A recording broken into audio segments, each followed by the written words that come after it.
Good morning, good afternoon, good evening, everybody, depending on where you are joining us from all over the world. Welcome to another episode of Untold Stories of Hope podcast, brought to you by Destiny Connect Foundation, a place where we are empowering mind, amplifying voices, and transforming lives.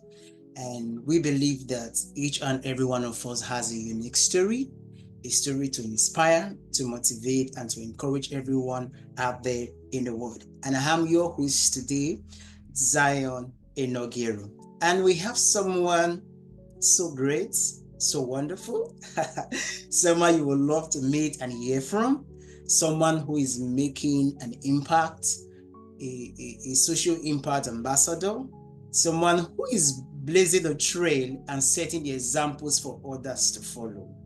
And I believe that as I was to meet her, you too, you're going to be excited to meet her and to hear from her as well. So, ladies and gentlemen, I want you to help me make welcome Leah Kral. She's our special guest for today, who is going to be diving and taking us into our whole untold story of how she has been able to make social innovation for change, making that impact to drive success when it comes to non-for-profit organization. So Leah, welcome. Thank you so much. So good to have you join us on the podcast today. Hi, Zion. It's an honor to be here. Thanks so much for having me. Yeah, it's a privilege to have you. For those who haven't met her, she's someone who is making a huge impact in the world. She is a social ambassador. She's also an author. I'm sure she's going to talk about her book later on.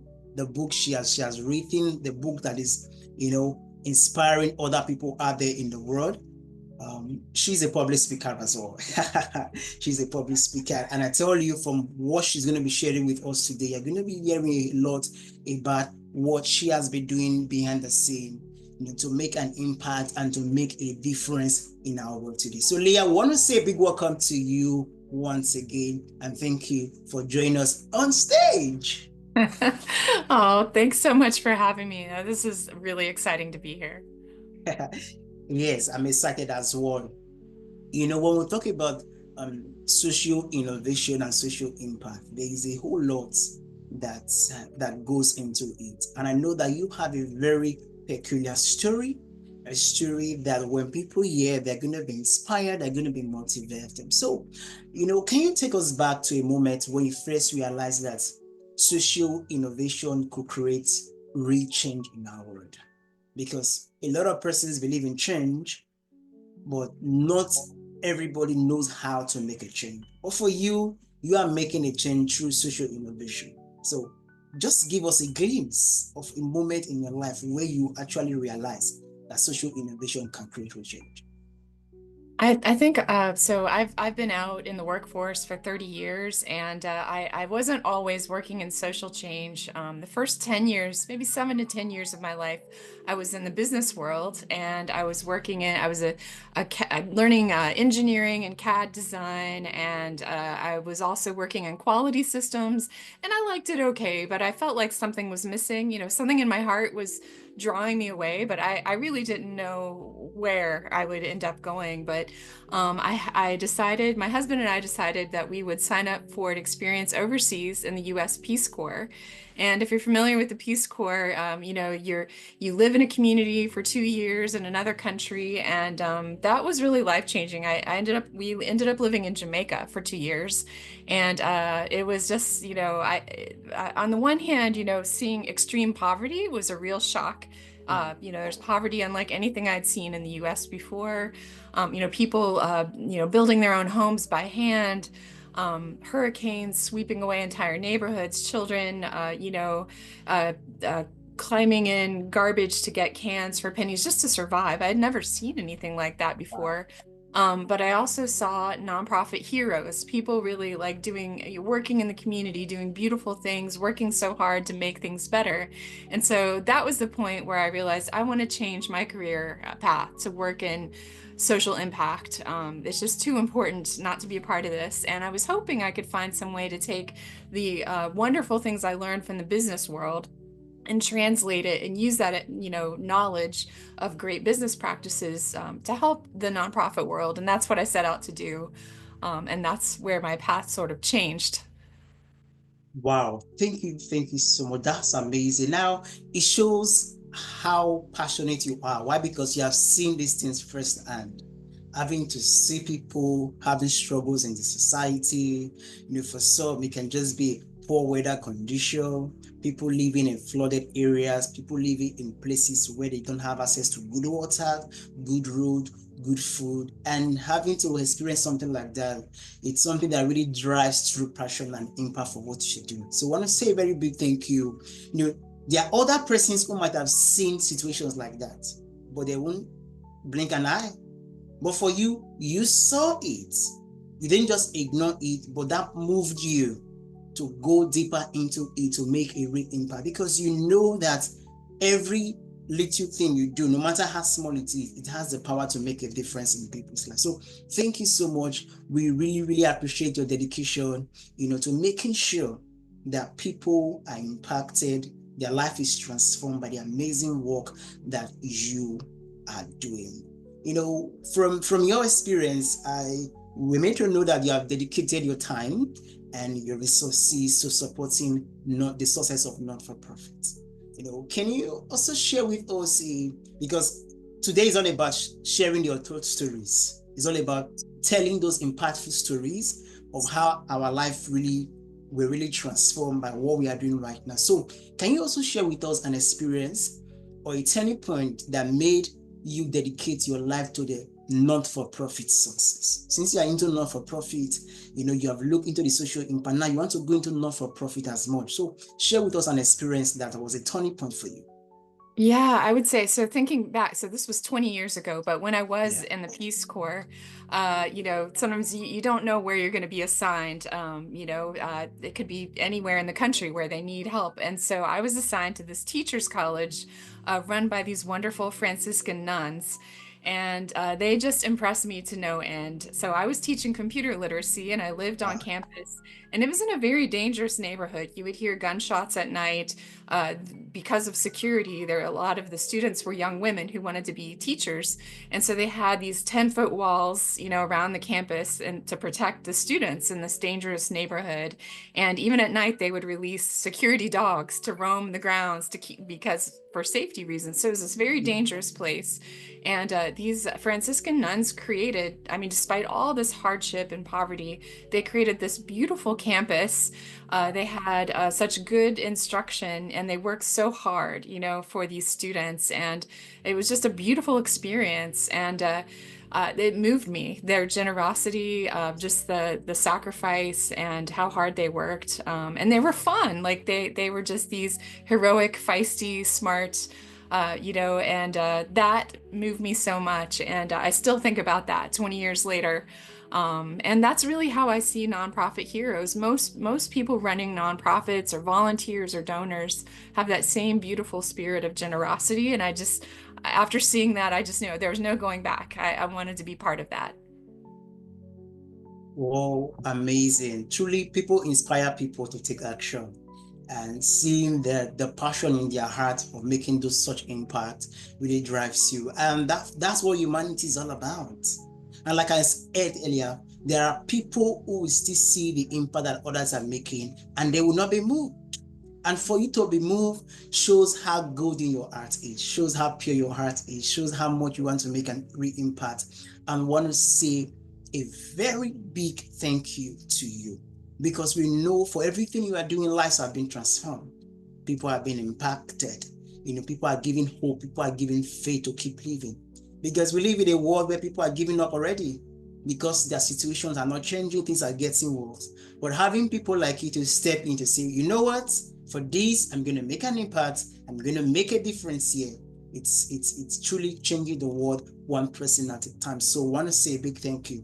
And when in doing all this, not-for-profit, social impact, definitely there are going to be challenges. Definitely there are going to be overwhelming obstacles. So can you also share with us a time where your non-profit or any other organization faced an overwhelming challenges and you were still able to find a way to create an impact. Maybe you can just share with us to inspire somebody out there, because we know there are many persons who want to make a social impact like yourself. And then for most of them, they tend to face obstacles and challenges, and that can just be a stumbling block for them to achieve what they want to achieve.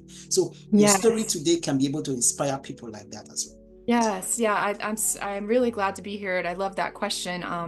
So I think it might be helpful. So I researched that question because I wrote a book about innovative nonprofits, innovation for social change, how wildly successful nonprofits inspire and deliver results. And it was really just based on the work I've done with nonprofits for these last 20 years. And that your question was what was in my mind as I was writing the book was, what let's just think about these challenges that why is it that some nonprofits punch above their weight while others misfire? How are nonprofits navigating all these obstacles and challenges? So my book is really full of those stories. And when you think of all maybe really famous nonprofits that we've all heard of, really big successful nonprofits like Alcoholics Anonymous or the American Civil Rights Movement, Habitat for Humanity, Mayo Clinic, one of the most famous innovative hospitals in the world, is a nonprofit hospital. So, but they all started small and struggling and with very few resources, maybe no budget at all, just a few good ideas. They started humbly and, maybe just an idea and a few dedicated, like a founder or a handful of volunteers. And they managed to succeed, right? And Yeah, so you'll find their stories in my book, how they did it. And but I think that's probably the case for almost every nonprofit that starts. There's all sorts of struggles. And you think of the Martin Luther King and the American Civil Rights Movement, the terrible, right, obstacles that they had to overcome. Or South Africa, right? And reading Nelson Mandela's story, yeah. just, so many obstacles with so few resources, but they did it, right? And you see those stories over and over again, and so I think that's encouraging that, learning those stories, right, can really inspire us. And we all can do it no matter what the social problem is that you might want to work on or address, whether it's, poverty or the environment or education or health issues. There's just so many great examples of people with so few resources accomplishing great things anyway. So. Wow, thank you. Yeah, it's indeed powerful when we begin to learn about the stories of persons, because one thing I know is every good thing that we see today, behind the scene, there will always be challenges. So to be able to hear the stories of people, how they are able to overcome their challenges is very, very important. I know you mentioned your book. We are going to talk about it later. Let's not let the cat out of the bag yet.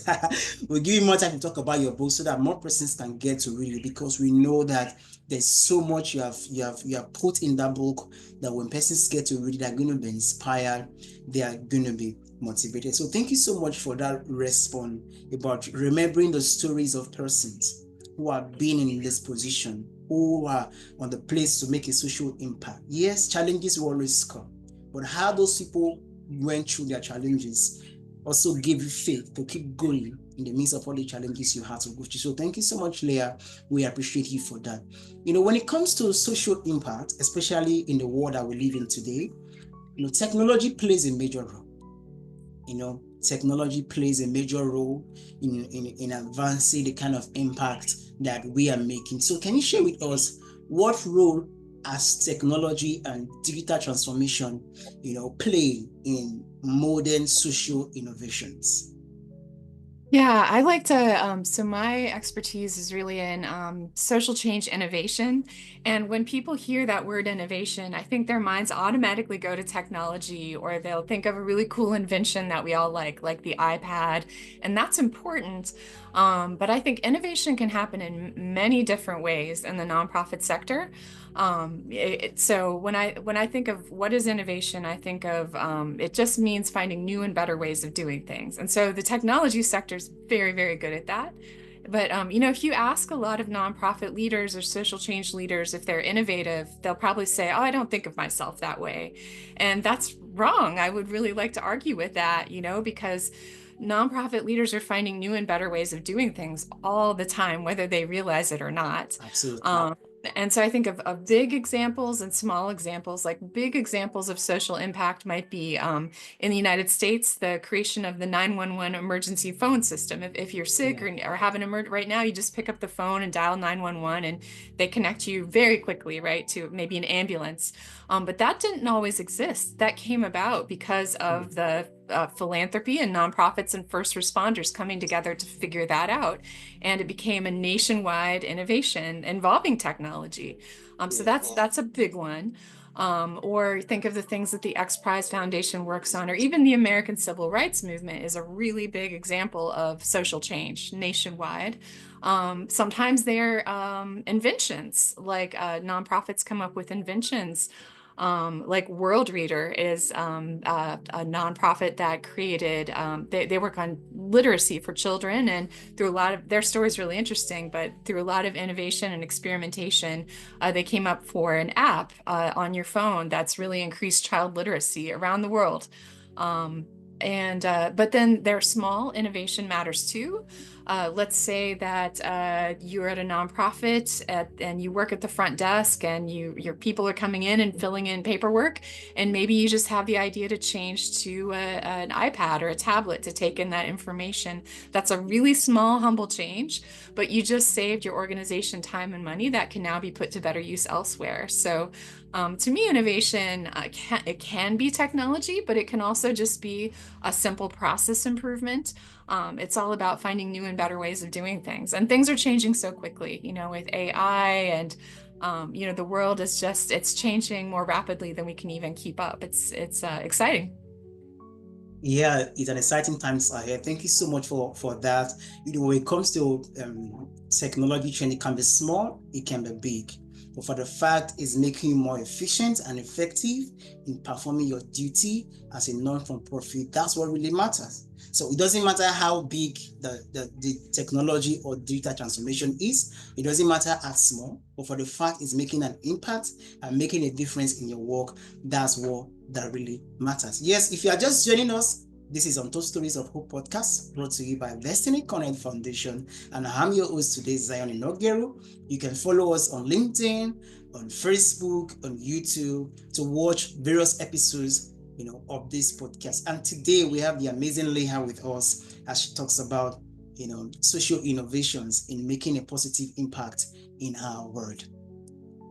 Leah, when it comes to making impacts, I believe that the day you begin making an impact or the day you have it in heart might not be the day that the breakthrough comes. Sometimes for some people, it takes years for them to have their breakthrough. For some, it takes them months for them to have their breakthrough. So, can you share with us a time where you could remember a story that actually led to a breakthrough in your work? Because a lot of persons might have a heart to make an impact, to make a difference, but then when the breakthrough comes, it can take a longer time. So what do you hear from you, a story or a time that led to a breakthrough in what you are doing right now? Yes, I can think of, I'll go back to my experience in Jamaica again. Okay. There I was, from the US and so many things that I didn't understand in a new culture. And my role was to teach computer literacy at a teacher's college. And so I was teaching both the students, so I had classes for the students, but they also asked me to teach the faculty of the college. And so a problem was that none of the faculty would come to my classes, and I couldn't figure out what was wrong. I did everything I could think of. So, thinking about innovation, having kind of an innovative mindset or an entrepreneurial mindset, I'm like, I thought, I don't know what the problem is, but I'm just going to try some different things to see what works. And I Yeah. think this happens a lot, right, in the nonprofit world. There's some obstacle, but maybe you aren't even clear about what the problem is. Yeah. And so, what did I do? So I tried a number of things. Made fancy posters and put them up in the teacher's lounge. I tried different times of day, and still no one Yeah. would come. I personally, went to the cafeteria and talked to the teachers, the other teachers, and oh, yeah, I've got this great class. It's free. I'm just here to teach about computers. Just tried to persuade them to come, and Yeah. kind of polite and be nice and nod their head and then just kind of avoid me. So I was like, what is going on? Why isn't anything working? And so finally, because I traveled all the way to Jamaica and I didn't want to waste my time, and I had this beautiful computer lab sitting there Yeah. empty. So I decided to make my classes available to any of the staff at the college. So that would be the librarians, the cooks, the janitors. And I was so surprised. The very next day, I had my keys and I was walking to class to open the door, and I had a line of people there to take my class. And they were very excited to learn. And Wow. those classes started going really well. And the next thing I knew, one day I was in the line for the faculty cafeteria, and the cook gave me an extra helping of chicken, rice, and peas. And she said, "Thank you so much, Miss Kral. Your class is changing my life. I can now email my daughter in, the UK." And she was kind of bragging. And the other teachers in line heard this. And that was what finally, was kind of accidental, but that was what helped me get around the problem. And what Mm. I learned later, what I didn't know, was that there was a labor dispute going on between the faculty and the college. And they were nervous that if they were taught one more thing, they would then be expected to teach, do more teaching and work more Oh, hours. No one told me that. So I think that that's kind of to answer your question, an example. This happens to us in nonprofits all the time. Sometimes we're finding our way in the dark. Things may not seem like they're working and we don't know why. And so to me, if we want to be innovative, the answer is don't give up. Try different things, experiment, and sooner or later, you might even accidentally solve your problem like I did. amazing. Now, that was a very funny story, but also a life transforming story. And it just made me realize that for everything, for every result you want to see, you have to put in the work. I could see you making the fancy flyers out there, talking to people about it. You didn't just stay by yourself and hoping people will come. You made an effort to do things that could bring people, even though they didn't come. And secondly, was you were just doing what you are doing, making an impact. And you never knew you were impacting just one person. And the one person who was impacted went out to share the story that others heard, and boom, the breakthrough came. And it's like that. For some person, it's not about impacting 1,000 people, 10,000 people, or hundreds of people. No. Sometimes it can just be about impacting just one person. And that one person can be your mouthpiece to bring other persons to know about the impact you are doing. So thank you so much for that. That has a very powerful story, and I believe that somebody will be inspired for that. You already diving into my next question, but but I'm still gonna ask. When it comes to not for profit, for people who want to make an impact, they might not be seeing instant results. They might be thinking their effort is wasted, their effort is not yielding results. I'm sure you might have been in situations like that. Imagine at the beginning where you were trying to invite people for your class. You might be thinking, oh, it's like a wasted effort, nobody is coming. So what advice will you give to non-for-profit leaders who feel like their efforts are not making difference fast enough? The Hmm. emphasis is on fast enough. I have to say that Yes. again. What advice would you give to leaders of non-profit? Yeah, that's there's needs all around us. Sometimes it affects lives or health. So there's a lot of serious needs that yeah, I totally understand the urgency. I would say of all, doing a lot of research of nonprofits and their stories, sometimes it does take time. You think of we might in the nonprofit world we'll call it our theory of change. I'll explain what that is, but every nonprofit maybe has a unique way of doing things or a unique business model or a unique approach. I would say every nonprofit, kind of like science, every nonprofit is like a hypothesis. They're saying, we think if we do this, then that will happen. So we can call that a hypothesis or a theory of change, but we have to figure out, we have to find evidence if it even works.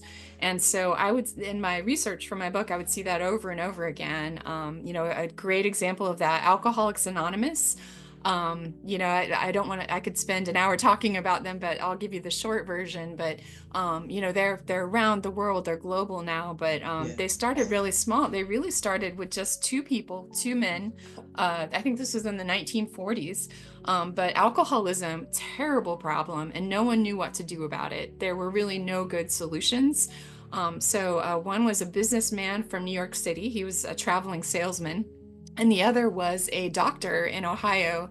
They were both really suffering from addiction, and there were no good solutions. Sometimes they would just put somebody in an asylum for a few weeks for them to dry out, but it wouldn't really solve the problem.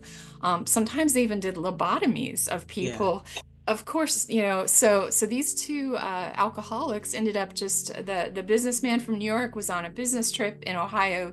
These two men randomly met and were both just kind of at a terrible point in their lives, and they each had a very honest conversation with each other about what alcoholism was doing in their lives. And somehow this conversation helped them. And it just started so simple with just these two men realizing the power of one addict talking to another. And they continued the conversations, and it was helping them both with sobriety. And they realized they stumbled onto something that worked. And so they both went their separate ways, but they kept talking, and they each started a small community for alcoholics, one in New York, one in Ohio. And lots of trial and error. They had no resources, and this took time. It took, years for them to kind of experiment and figure out what works. And but eventually they found their 12-step model, and they've changed the world. But yeah, I don't know if we can just, as much as we wish it, we can't wave our magic wand and just, snap our fingers and have results immediately. That's just kind of life. It does take time, and but that's part of it, right? We have to figure out what works, and yeah. Indeed, it takes time. So, for any not-for-profit leader who will listen to this podcast, or you are someone who has a heart to make an impact, along the line in life, you must understand that it takes time. I know sometimes we want to see the instant impact, the instant results, but at the end of the day, everything has a due process. So you must be willing to be patient, to go with the flow that life brings at you. But surely and definitely, for every impact you're making, it's changing somebody's life, and result is definitely on the way. Yes, thank you so much, Leah, for the great response so far. We really, really appreciate it. And I would like you to share with us that one story of impact that has stayed with you and continue to inspire you every day. Maybe a story of somebody, something that happened that has stayed with you all this while, and that is continually inspiring you every day. I would love to hear a story like that. Let's see. There's so many good stories out there. Let's see. Just to pick one. Well, so I was really impressed with Mayo Clinic. So Mayo Clinic is probably considered one of the most innovative nonprofit hospitals in the world. They're famous for treating people who are very, very sick, and sometimes their illness can be just a complete mystery. But they're very well known for coming up with innovative solutions to people who are very sick. And so, a story that really sticks with me and keeps inspiring me is it's a story of empowerment, basically. So why Mayo Clinic is so good at what they do is not an accident. It's very intentional. So they have core values, and one of them is the needs of the patient come first, and collaboration is another one. And so they train their staff, they build this into their systems. And so I was so inspired that the night staff, these are the night staff at Mayo Clinic Hospital, started to worry about people getting a good night's sleep. So if you're very sick, if you're in a hospital, that sleep is so important to the healing process. So the Mayo Clinic night staff got together, and we're talking about how can we do something about this? How can we solve this or come up with a better way of doing things? And so they came up with the idea to do noise studies. So they did noise studies during the night to figure out what was making a lot of noise, what would disrupt somebody's sleep.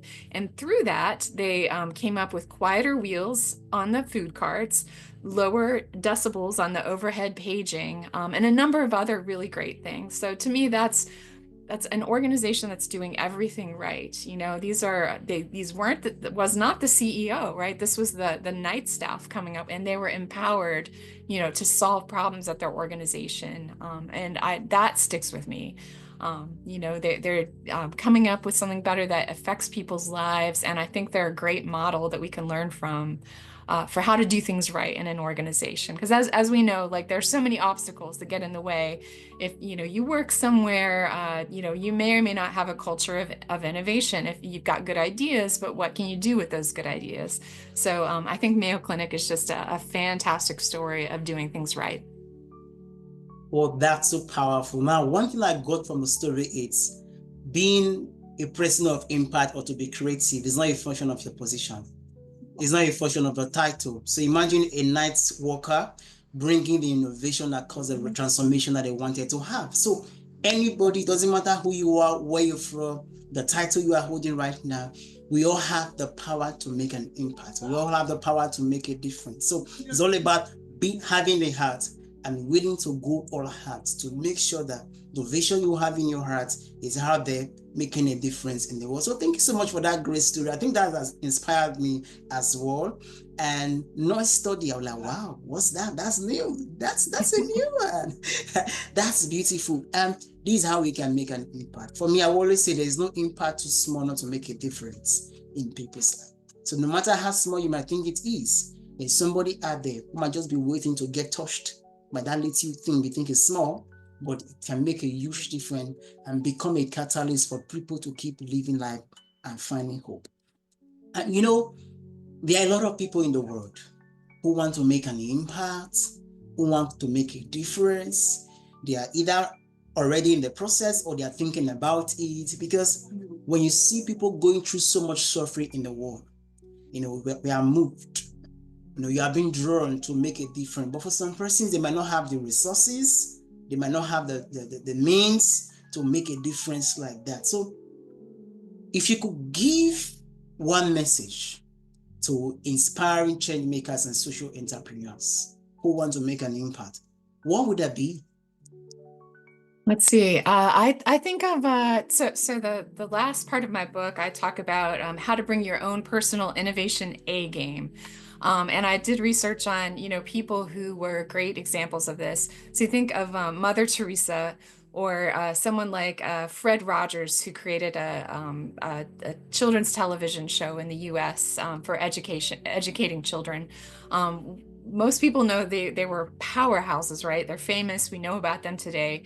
But the truth is that they had those same problems. They often had people tell them no, close doors in their faces, tell them, no, I'm not going to donate to what you're working on. I mean, can you imagine getting to the pearly gates and saying, yes, that's me. I'm the one who told Mother Teresa she had a bad idea, right? So I think, though, that's really encouraging to the rest of us, and that, we can overcome obstacles and dust ourselves off and learn how to be persuasive. And, people like Mother Teresa and Fred Rogers learned, right? So we don't have to be born with these things. We can learn how to be persuasive. I think who was it that said, don't raise your voice, improve your argument? I love that, right? So that's my message. Wow, I love that. Don't raise your voice, but improve your argument. That was very profound. Indeed, challenges will always come. You might feel rejected. People might tell you your idea is not good enough. People might tell you, oh no, we have nothing to do with this. But keep the vision in your heart. It's very, very important. Keep the vision, know what you want to do, know the kind of impact you want to make. And at the end of the day, everything is going to work together for your good. So it's all about making an impact. When you are going to make an impact, you don't have to be apologetic about it. You don't need approval from people to say, oh, yeah, they have to approve it to make an impact. No. The only approval you need is you. Approve yourself for impact. Approve yourself to make a difference. And I tell you, you can make a difference far beyond your widest imagination. It's been a wonderful conversation so far. For most people who have the heart, but then they don't know how to take action. Because one thing I believe about social impact is beyond just having the heart. It's beyond just having the thoughts. It's about taking action. So I want you to just encourage anyone listening to us today, on how they can take action. For someone who wants to make an impact, who wants to be a change maker, or for people who are already leading a non-for-profit. Maybe an actionable step they can take, because you have a vast experience when it comes to this, that they can take for them to be able to achieve that dream or that vision in their heart to make a social impact. Yeah, I think just a small, very simple thing that any of us can do, and I think this is really important, is to know yourself and know what your gifts and what your calling is, and just figuring that out for yourself. There's a chapter in my book called "What's Your Superpower?" And to me, when I looked at people who were social change innovators, nonprofit leaders, that was one of the traits, is that they knew themselves enough, because when life takes you in many directions, pulls you in, you have to be able to confidently say no to things and really focus. So if you have a passion, know what that passion is and know that about yourself. And so in my chapter, I have a lot of questions to help you figure that out. That's not expensive, right? That isn't anything difficult. It's just spending a little time thinking about what problems are you seeing that you're really passionate about, that you feel drawn to. So some of those questions I have are, what in your life sparks joy? Is that there's something that makes you really happy? Or the converse, is there something that you just hate doing? I know once I volunteered to help a nonprofit event, a conference, and I learned really quickly, I hate doing that. That's not my calling, and that's okay, right? You learn of that about yourself. Or Yeah, maybe you have a really strange, wacky combination of interests. And Fred Rogers, who created Mr. Rogers' Neighborhood, he yeah. had such an interesting range of talents. He was really good at puppetry, at music. He went to Presbyterian seminary, and then he was very Wow. interested in television. I mean, those are strange, right? Um, I have some kind of strange interests. Like, I love reading biographies, and I never in a million years, I just do that for fun on the weekends. I love hearing people's stories. I never would have thought I could get paid for that in some way. But all those stories that I read and knew are now in my book. Those are all things to think about, or like a major life trial that shaped your life. You think of Martin Luther King, who was very frustrated by all the civil rights problems that were affecting people he loved. Um, so is there like a major life challenge that's really shaped you and got you really fired up? So that would be my answer is, something very simple that any of us can do is just really know ourselves and know what our gifts and passions are. And from there, you're probably going to find your way towards action, but you need that clarity first. Wow, thank you so much. Know yourself and know where your passion lies. It's very, very important. It's all about recognizing your strengths, those areas that you're very good at, and then pay key attention to it. And from there, you can take action and make the real impact you want to make. So thank you so much, Leah Kral, for joining us today on the Untold Stories of Hope podcast. We're really, really excited, and a lot has been shared today to inspire us. And for as many persons who want to go into the non-for-profit or want to make a social impact, I'm sure that they will be so inspired by your story. If you're just joining us, yes, this is the Untold Stories of Hope podcast, a place where we are empowering mind, amplifying voices, and transforming lives with our stories. And today we have the amazing Leah Kral with us as a special guest, and she's sharing with us some of our untold stories just to inspire other persons in the world. Leah, we are already calling it a wrap today, but before we go, I want you to tell us, for as many persons who will be joining us, about your book and how can they reach you, for anyone who wants to reach out to you to learn more about what you do and how to have a one-on-one conversation with you. So tell us about your book and how Oh, people yeah. can be able to reach you. My book is Innovation for Social Change, How Wildly Successful Nonprofits Inspire and Deliver Results. And I spent about two and a half years writing the book, doing a lot of research, and it's really intended for busy nonprofit practitioners. It's very practical, very readable, lots of stories, and it's all about how to be effective, how to be innovative. And it's the first third of the book is all about taking your teams through creative brainstorming exercises to draw out their best ideas.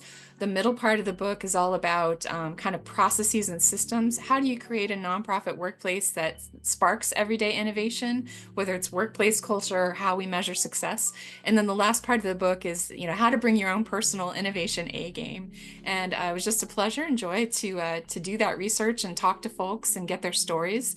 And it's available at all major retailers, book retailers, Barnes and Nobles, Amazon. It's also available as an ebook, electronic book. And there's my website is probably the best way to find me. It's just my name, which is leahkral.com, leahkral.com. And I'm very active on LinkedIn and I blog about these things. And it's just been an honor today to have this conversation with you, Zion. Wow, thank you so much, Leah. I'm sure that book is a must read for anyone who want to make a social impact. You know, Leah articulating her experiences, articulating all the researches she has done, and putting it in a book so that we all can have access to her experiences, her innovations, her creativity that she has used to make a social impact in the world. So, Leah, I want to say a very big thank you on behalf of Oh, everyone who has benefited from the impact you're making, whose life has been transformed, who has found hope, who has found faith, who have found reason to keep living their life because of the impact you're making, we want to say a very big thank you. For me, thank you. I'm very passionate about people who are willing to go all out to make an impact and make a difference in the world, because that's how we make humanity better, one person at a time. Every one of us playing our roles so well, to see that somebody else can smile, to see that somebody has a good accommodation, to see that somebody has food on their table, to see that somebody has clean water, a good environment. For me, it's priceless. And when I see people doing amazing things like that, it touches my heart. So on behalf of everyone who has benefited, who have been blessed, whose life have been transformed, we want to say a very big thank you. And we know that you're going to be doing much more amazing things, because I could see the passion, you could see the love, the kindness in your heart as you're talking about it. And for me, I'll be blown away. Well, that was beautifully put. Thank you so much for having me. And yeah, I really appreciate this podcast. It's really lifts people up. So thanks for all you do. Thank you so much. And yes, for anyone who wants to watch this, you can go to our YouTube channel, Destiny Connect Foundation on LinkedIn, Destiny Connect Foundation on Facebook, Destiny Connect Foundation. Just search it, and you can be able to not just watch this episode of the podcast, but other episodes that have been done and hear the untold stories of people who are making real impact in the world. Ladies and gentlemen, that's how we call it a wrap today. Thank you so much. I remain your host, Zion Enogeru. I'll see you in our next episode. Thank you and have a great day.